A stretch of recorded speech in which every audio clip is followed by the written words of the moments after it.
حضرت انس روایت کرتے ہیں کہ رسول کریم صلی اللہ علیہ وسلم ہر نماز کے لیے نیا وضو فرمایا کرتے تھے۔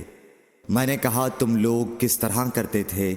کہنے لگے ہم میں سے ہر ایک کو اس کا وضو اس وقت تک کافی ہوتا جب تک کوئی وضو توڑنے والی چیز پیش نہ آ جاتی، یعنی پیشاب، پخانہ یا نیند وغیرہ۔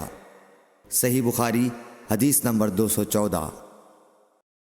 رسول اللہ صلی اللہ علیہ وسلم ایک دفعہ مدینے یا مکے کے ایک باغ میں تشریف لے گئے۔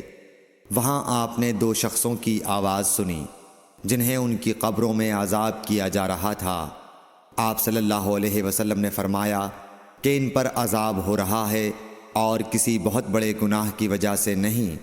پھر آپ صلی اللہ علیہ وسلم نے فرمایا بات یہ ہے کہ ایک شخص ان میں سے پیشاب کے چھینٹوں سے بچنے کا اہتمام نہیں کرتا تھا اور دوسرا شخص چغل خوری کیا کرتا تھا۔ پھر آپ صلی اللہ علیہ وسلم نے کھجور کی ایک ڈالی منگوائی اور اس کو توڑ کر دو ٹکڑے کیا اور ان میں سے ایک ایک ٹکڑا ہر ایک کی قبر پر رکھ دیا۔ لوگوں نے آپ صلی اللہ علیہ وسلم سے پوچھا کہ یا رسول اللہ یہ آپ نے کیوں کیا؟